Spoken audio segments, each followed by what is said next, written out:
So parents, relax, okay? But get the help that you can get. Speech therapy, there's nothing wrong with speech therapy. It'll help your kid catch up with their peers. And then occupational therapy will just help them learn how to concentrate and sit in class, because they'll need to do that for their future. Now, between 3 and 5, by 4, she had already caught up with her peers when it came to speech. The extra energy that she had, the hyperactivity, was a little extreme. So that led us to figure out, like, okay, now I know we're given the diagnosis to help us through school, but we really now need a real diagnosis, because even the neurologist said, this is not really what, I'm just giving you something because there's no exacts for your kid, but we need, by the age of 5, we need to find out what's really going on. So at 3, 4, she had caught up with her speech. Now it was her hyperactivity.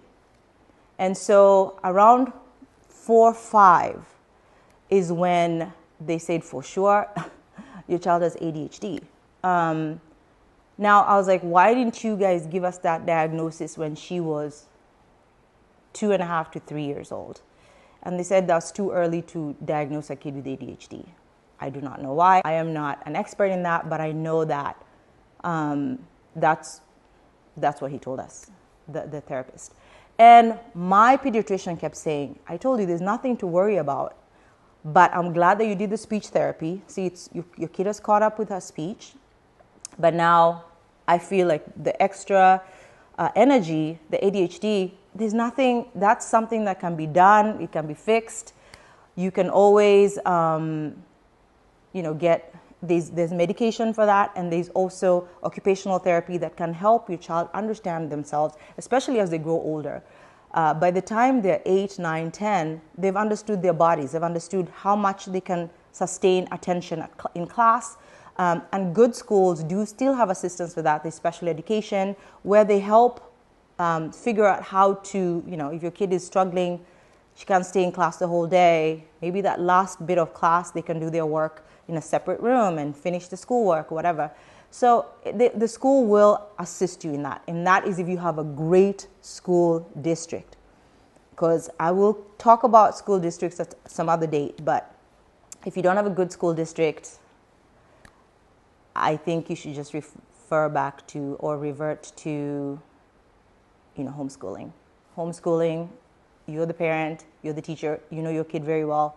I think homeschooling, to me, if you can, if it's something that's feasible for your family, I would say homeschool at all costs. It's the best. It's the best. But anyway, so between 5 and 7, that's another developmental milestone. So at that point, by 7 years old, you will know for sure what your kid's issue is. But the beauty of life is there is medication, there is assistance, there is therapy to help your child catch up with their peers. It doesn't mean the end of it. Your child, a lot of people think, oh my gosh, if my kid is diagnosed with ADHD, ADD, OCD, dyslexia, whatever, oh my gosh, that's the end of the world. It is not the end of the world.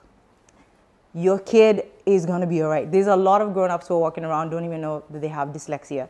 A lot of grown-ups don't even know that they have ADHD. They just don't understand why they're so scatterbrained. They can't concentrate.